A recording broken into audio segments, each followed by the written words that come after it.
All right, it's 4 o'clock. We'll call the meeting to order. This is the October 18th, 2021 meeting of the Kerrville Economic Improvement Corporation. Greg Appel is going to lead us in our invocation.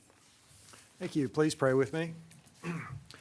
Most gracious Heavenly Father, we thank you for the blessing of being able to live in this community. Lord, we thank you for gifting the leaders of our community with vision and with all sorts of giftedness to be able to help to come together and make this a better community. Lord, as we attempt to lead our community, we ask that you would just give us a spirit of cooperation, Lord, and help us all to lead together and just with a sense of common purpose and in peace and cooperation.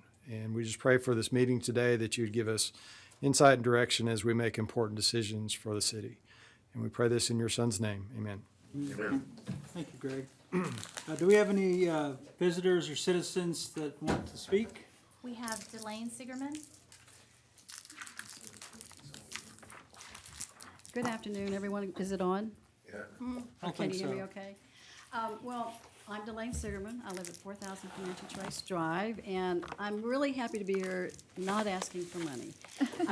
It's something I've been doing a lot lately, and it gets pretty tiring at times that people kind of look at you and run the other direction sometime. But Judy and I both wanted to come and just say thank you so much for the donation that you made towards Doyle Community Center. The grand opening was on the 11th, and we had about 200 people that attended that. One of them happened to be the granddaughter of Ann Doyle, who came from D.C. to cut the ribbon.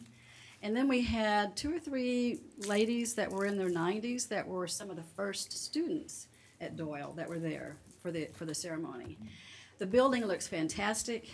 There's a sheet in front of you that it's a purple sheet. That's the colors of Doyle, purple and white, that tell you just a little bit about some of the services that are currently going on at the building, and there's even more to come. Just for a point of reference, they never stopped providing services. Even when they were in their temporary buildings, they had nurses and counseling and food relief, among other things, still taking place in the portables. If you weren't able to attend on the 11th and you would like a tour, you could call Mrs. Shaw, who's always on site. Or if you'd like to make a planned tour with maybe a look at our video that was made for Doyle, we'd be happy to schedule that and take you through the building. It has wonderful air conditioning now, which when we were doing our city meetings, gosh, about 1.5 years ago, it was not cool in the building. We're looking forward to heat in the winter, air conditioning in the summer, and some great food coming from the new kitchen. And we just really wanted to say thank you because we couldn't have done it without you. So thank you very much. Thank you. Thank you. Judy Eichner. Judy Eichner, 604 Cardinal. I just want to say the same thing that Delane has just said. Just thank you. What I'd like to do, Delane, I think we'll give you some dates and let you guys choose, and because you need to get over there and you need to see it, because you guys are heroes. What you approved has just made a wonderful, wonderful difference, and the potential is just unending of things that are going to happen there. Legal Aid was there today from Austin, just to kind of give you an example of how it's going to be spilling over into other areas. We haven't had the first meal in the kitchen yet, but as soon as we do, we'll take a picture and post that. They are just excited. We are just excited, and it's going to be such a blessing to that community and to our community. So thank you, thank you, thank you, and we just appreciate all of you. Thank you. If I can just add something, I happened to be there for the opening, and it was just fabulous. There was such a spirit of community. And the thing I love about Doyle, I go over there and register voters and do food distribution and other stuff, is it is such, when you say community, you mean it. You mean every generation. And there were kids there, a lot of kids, little kids, teenagers, and they were all saying, hi, Mr. So-and-so, hi, Mrs. So-and-so. Everybody knows each other, and there's a sense that the children belong to everybody. And boy, I haven't seen that since I was a kid, so I love going to that neighborhood. It's a good thing. Judy, I had in front of me a letter from somebody with Texas Legal Aid. Looks like to Mrs. Shaw. Is that what happened out there? Are y'all going to be hosting that at the Doyle? They'll be there on a monthly basis. Very nice. Yes. So for those of you that don't know, the Texas Legal Services is going to be doing a remote legal clinic for self-represented litigants. And there's some qualification guidelines, and they're going to be coming periodically and using the Doyle Center to meet with prospective clients to look at helping them out. So that's another great use of that facility. Thank you. Anybody else? We have no other citizen speakers. See, we got some folks here from the Arcadia board. Anybody got any comments they want to share? Or? Okay. All right.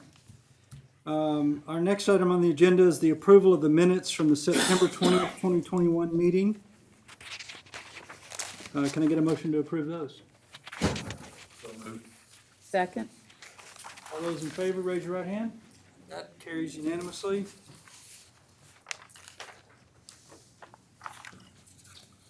All right, then KDC reports. I think we have Gil on the line. Gil? Yes. Hey, Gil. Thank you, Mr. Chair. Mr. Chair, members of the board. I'll have a brief report today, and my apologies for not being there. I had a little situation with one of my knees, but I'm able to give the report. So, with unemployment, as far as economic indicators, we're at about 4.4%, and that was actually for the month of August, down from 4.8% the previous month. And again, we're getting close to pre-COVID levels, and we're expecting that number to continue to drop as we get closer to the holidays. September numbers will be out later this week. As far as project activity, with our top projects, there's no major movement there. However, we are hosting a new prospect that's going to be visiting Kerrville here in the next couple of weeks. It's a manufacturing operation. It's about a 50-job outfit, good paying jobs. They're looking at different cities in central Texas, specifically the rural areas. And this particular company is in the energy sector. So again, we're getting some pretty good looks from this project. Moving on to some other activity, the EDA a couple months ago issued their notice of a funding opportunity, making $3 billion available for different communities and organizations for 6-7 different programs. We're in the process of identifying some of those opportunities and really looking at some potential partners for funding and also for helping and putting together some of these applications. I know the city, we've been communication with the city. They're looking at identifying some opportunities as well. And in addition to that, we are supporting the ACOG and a regional application that they're doing. And this one specifically for the Building Back Regional Challenge to help develop more resilient economies. So we're part of that application as well. The KDC, our board meeting is going to be this week, as opposed to usually the first Monday of the month. And at this board meeting, we are going to be carving out some time to discuss workforce challenges. We're in the process of finishing, actually we did that today, researching and authoring a white paper at the direction of the board a couple months ago, specifically addressing the local workforce issue or situation that we're in, kind of just looking at the history, how we got here, moving forward, what are some next steps, what's a possible solution, what would that look like, both short-term and long-term. And so far, I might have shared this at the last EIC meeting, the preliminary numbers show that, yes, while our population grew, according to the U.S. Census Bureau, our workforce population actually decreased. And there's a string of reasons why that happened. However, we are having success in recruiting companies and seeing new businesses open up in the community. So we're taking a very hard look at that and having those meaningful discussions at our board meeting this week. The IEDC, their annual conference last week, we were recognized by the International Economic Development Council in Nashville. And this is the second year in a row that we've been recognized by the entity. And we received 4 awards, one of which was a gold award. And again, it's for our body of work going back to when the pandemic first started. One of the things that they noted was our efforts or our strategy in bringing in or having an entrepreneur-led approach to economic development, especially for a rural community. So this is actually 11 awards that we've gotten from 3 different entities here in the last 12, 13 months. We're working with Killdeer. They're looking at having some kind of a open house community event of sorts here in the next couple of months, or before the end of the year. Looking at really now introducing themselves to the community, and they're in the process of hiring people, so they'll be doing that as well. So more to come here in the next few weeks. The Business and Innovation Forum, so that's November 3rd through the 5th. We have a great program, panel of speakers and experts, great opportunities for some of our local entrepreneurs, our small business community, or just our business community in general. And also for our local leadership or regional leadership. There's quite a few presentations and panel discussions that we're going to be having there. We're kicking it off with an introduction from the EDC, but our city manager is going to be presenting on behalf of the city some of the projects and things that are happening here in our community for our audience. And then the Office of the Governor will be coming in. The Director for Economic Development, she also heads up, I think, film and the military. She's got 4 or 5 different programs, workforce as well, and kind of giving an update as to what's happening around the state, and again how Kerrville is in a great position to capture a lot of this growth. Some of the other panels that we have is aerospace, aviation, craft brewery, and the wine industry, how that has having an economic impact in our area and the potential that it has to grow. And for some of our smaller businesses, we'll have sessions about marketing your business, so on and so forth. Sports tourism and the film sector is also going to have a presence there. And then the mayor is going to be leading a discussion about diversity and inclusion as well. We've got more than 100 people signed up for this, and we're in the process of getting some more people to attend. We're pretty excited about it, and if you all have any questions, or there's people that have questions or they're interested, please send them our way. Wrapping up here, in December, we're going to be having our next quarterly roundtable discussion for our top employers. And that's going to be Workforce Solutions is going to be coming in and again, just kind of like discussing, the situation that we're in, and also that, the entire state, or for that matter, the U.S. I mean, everybody's just kind of feeling it right now as far as workforce availability. We're now going to start scheduling our end-of-year reports that we do with each of our stakeholder groups, just providing a end of year as far as our deliverables, for the year, and what we have on the horizon.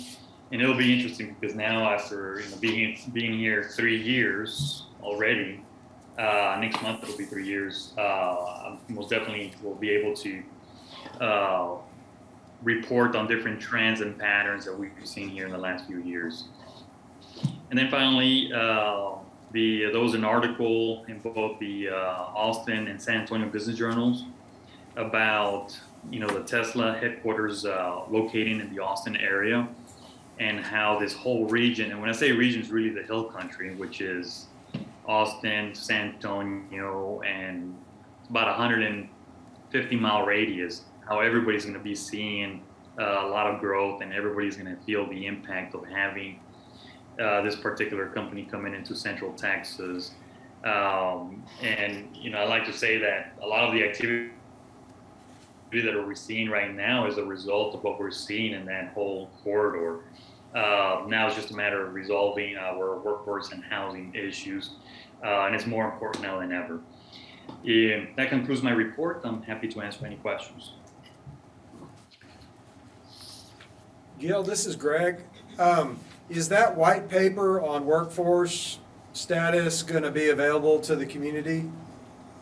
Yes, yes, we make it available to our stakeholders, and after our board, we'll be having that discussion. We'll come back and we'll probably, add to it, and then shortly thereafter, it'll be available to the public, and it'll be posted on our website as well. Great, thank you. Any other questions for Gil? Okay, thank you, Gil. Thank you. All right, the next item on our agenda is the EIC project status update. You've all got a project status report in front of you. If anybody has any comments or questions for Mr. Hoppy. EA, I have one is, since we're done with our fiscal year as of end of September, can we clean this up and take off the stuff that's fully complete? Start off with a clean slate for next fiscal year? We can. Really, there's just a few items on there that we had left that were pending, like Olympic Drive extension. We had some additional roadway work that was kind of that complete package, but certainly the EIC portion is complete. But yeah, we can clean this up a Okay. little bit. Anybody else have any questions or comments on it?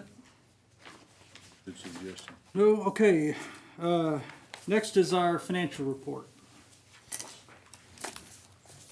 Good afternoon. Hello.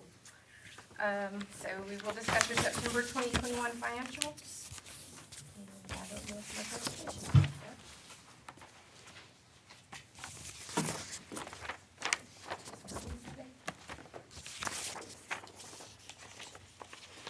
Is your presentation not loading? No.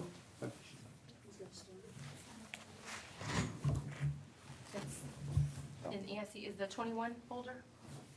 By 21? It's out there.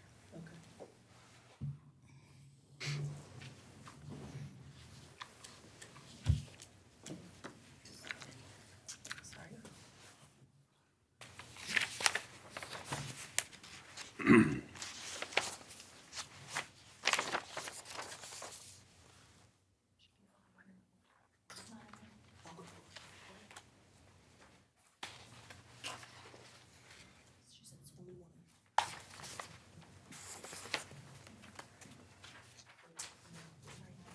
While we're waiting, who can we thank for the cookies? Keisha. Keisha.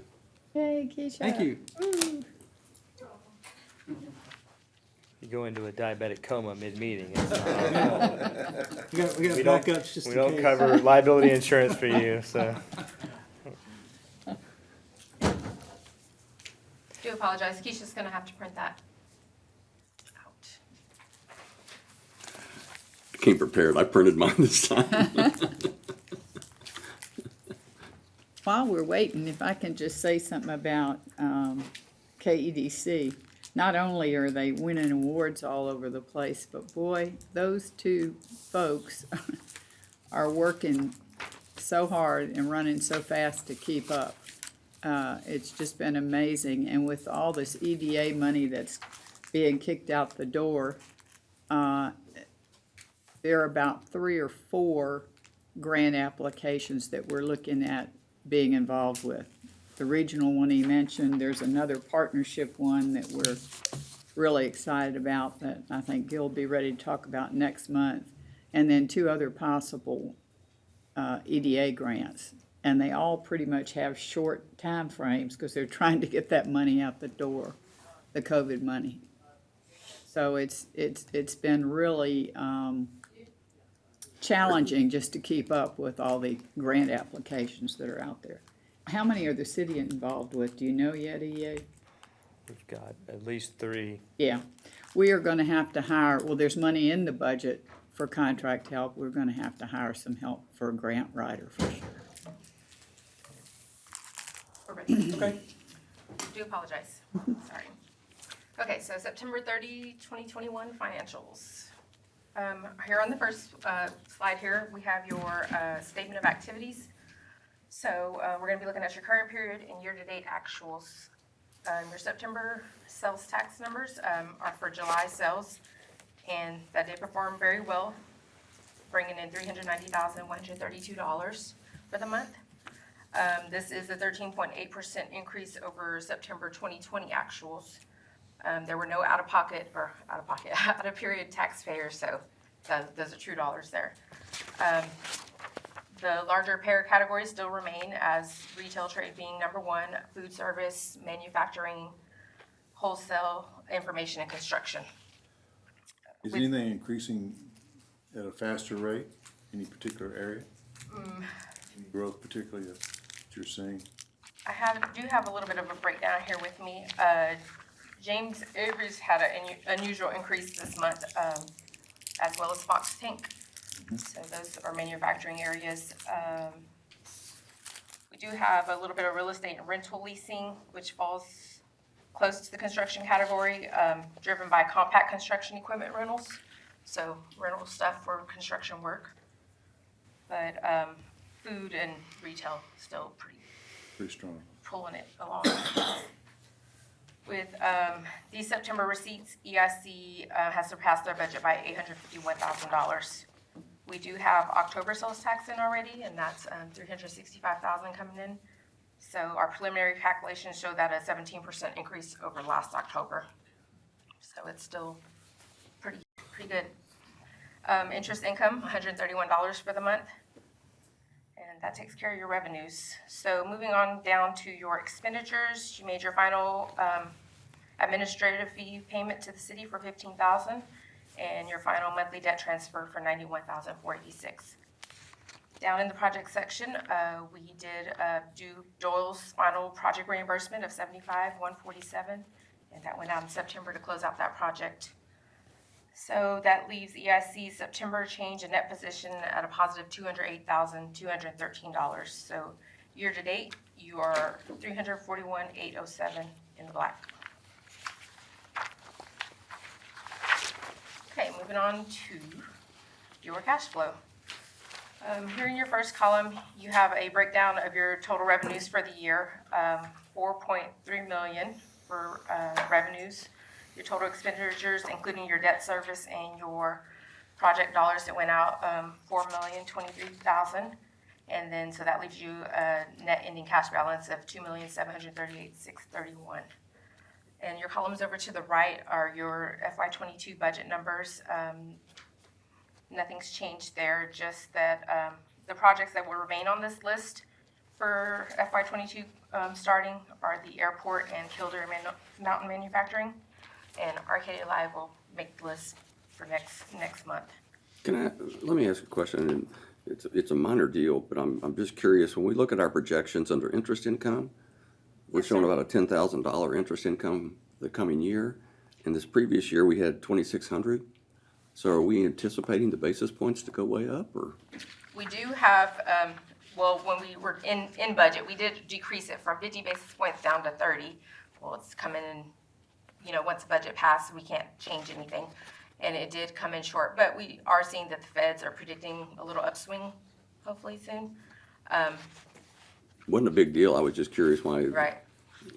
It's at 30 They basis weren't points matching up what a we little bit projected closer for to the actual. year. That's fine.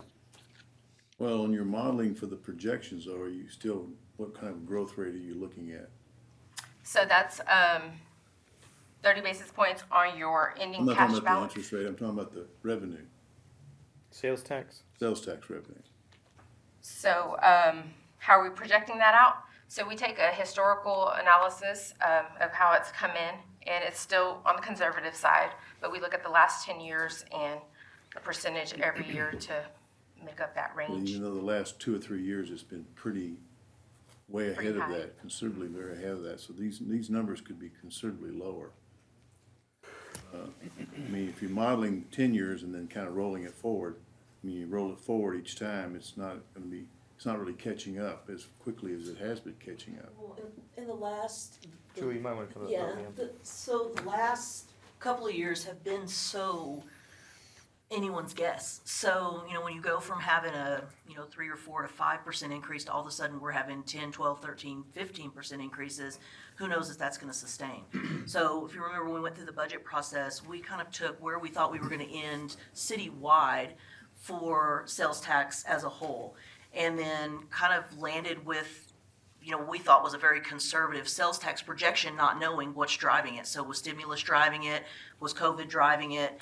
what's driving it. And then keep in mind that our top 5 sales taxpayers are 30% of our sales tax revenue. So it only takes one major economic downturn to wipe out our sales tax. So, we don't want to budget on the trend we're seeing, because then we're counting on that revenue and then we don't have it. So it's very conservative. And then as we go on into 22 and things start to change, then your cash flow forecast will start to change just based on what the trends are.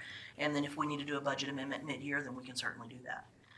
But until we have a little bit more stability in the economy, I just wouldn't be comfortable saying, we're going to expect to see 13%, because eventually when this inflation, is it going to flatten? Is it not? What's going to happen? And at some point, are we going to lapse that double-digit sales tax increase? And is it going to flatten out? We just don't know. It's just a big guessing game, really, on sales tax. That said, our sales and use tax revenue for last year was $4,300,000, and we're projecting about 2.1 million for budget for this next year. Does that sound right? We're projecting almost a 3% increase, if I'm not mistaken, over what we estimated fiscal year 21 to be. So remember that in 21, for fiscal year 21 budget, we actually budgeted less than we budgeted in fiscal year 20 because we weren't sure. And then when we started doing fiscal year 22 budget, we were still in the middle of COVID shutdown. So, it's just been a constant work in progress, and we've changed that model a little bit as we've moved on. But that's been a major point of discussion, not just here, but in the general fund budget as well. Okay. It looks like they're projecting about a 4.5 million. Okay, I was looking at it wrong. I'm sorry. It's about $1 million per quarter. Okay. Correct. Yeah. Roughly. Correct, on the total. Okay. But if I had this up right, it looks like we're projecting 4.2 million for next year, and we had 4.36 for this year. So we're actually projecting less. Yeah, but again, that changes because we now know what this quarter is. You got to remember when we put budget together 6 months ago, right? We projected a different year-end amount and 3% over that. But I'm just saying, Yes. okay. Yes. And you said what percentage was from the 4 largest? 30% is from the top 5 So taxpayers. supply disruptions, if any have Absolutely. it, could really, Right, could have a huge impact. okay, thanks. So it's just really hard to say what's going to happen with sales tax. It's kind Sure. of a, you can watch the trends, and we like being surprised every, the last, year we've seen double digits, but are we going to continue to see that? It's just, we don't know. Well, you're gonna follow the trend of inflation, which inflation's at 5.5% now already, so it's not likely to ratchet back too soon. We don't think it is either. No. But again, when we kind of followed with EIC the same kind of methodology we used for the citywide budget, and that is, we don't want to put all our eggs in one basket, and we increase our sales tax based on what we're seeing now, and then all of a sudden we're having a revenue shortfall. I'd much rather come back to you mid-year and say, sales tax is going great, let's do a budget amendment, let's increase our projections and our actual budget for sales tax, and then make some other adjustments accordingly, so that we Historically, have we've somebody always to maintained spend. a very conservative budget, and it's worked very well for us in the That's right. past, and I think we need to maintain that. Right. I sure don't want to tell you we had a shortfall. That's the last thing I want to do. And it's just very difficult to predict. Okay, thank you.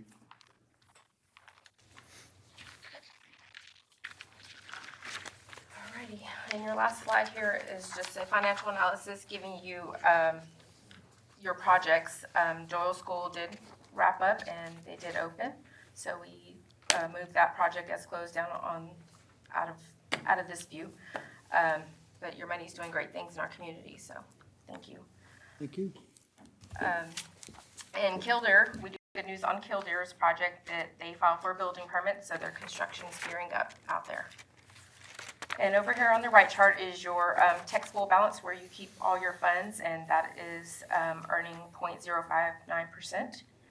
But we did hear the feds are looking at raising up some rates here soon, hopefully. And then just your bottom category is your sales tax revenues. You can see your actual, the budget, and looking at where we ended here. We will update you more with the final year-end numbers. We have to do a little bit of accrual for year-end, so there'll be a little bit more added onto there just for the books. All right. Are we done with Thompson Drive? Yes, sir. Okay. So if we were projecting at the end of September 2022 5.3 million, in cash. If you take away the 356 that we still have committed, which is all we have committed at this point, and if you, the 200,000 for Arcadia, that's gonna leave us about $4.8 million of cash uncommitted at this point for next year end. Your cash starting, in October is 2.7, so that's your revenues you brought in, 4.3 for the year, but you have to offset it with your expenditures, so your ending cash balance is 2.7 million. That's And for, then- that's for this year, but he's saying projecting through next year with forward. expenses, yeah. that's Yes, it. sir. So we project about Just under 4.8. 5, yes, sir. Yeah, if you back those projects out. No doubt you'll have some requests between now and then. I suspect so. Maybe one. All right, any further questions? All right, thank you. Sir. All right, can I get a motion to go into executive session under section 551.071 and 551.087 to discuss items 6A and 6B on your agenda? So moved? Second. All right, we are adjourned into executive session.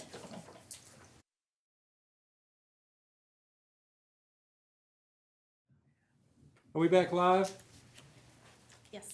Okay, 4:57, we're out of executive session. We're gonna go back into executive session in a second, but we've got one quick motion that we want to take care of.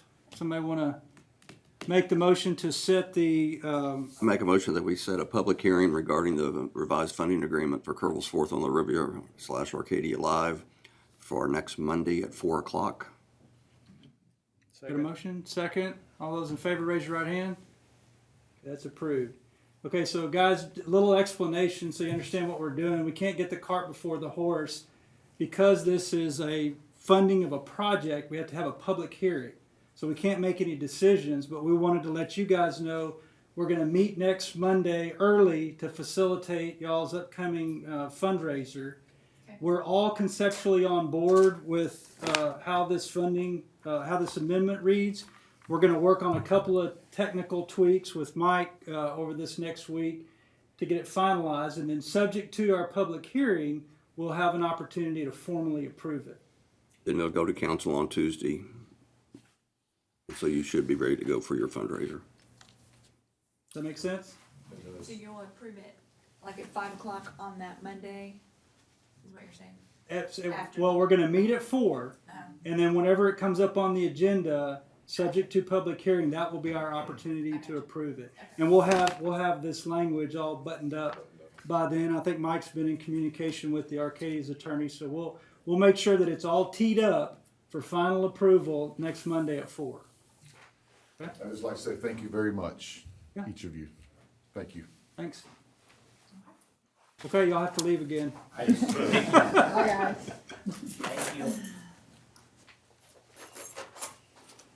Okay, 4:59, we are back into executive session, subject to, Do another vote, just to be legal. huh? Did y'all postpone? Go back. Yeah, go back into executive session. Apologies. Can I have a motion to So moved. adjourn into executive session? I gotta read the whole thing. Under 551.087, I take us into executive session. Oh, okay, 071 and 087 were All the right, so we two. got a motion, do we have a second? Second? All right, we are now adjourned into executive session.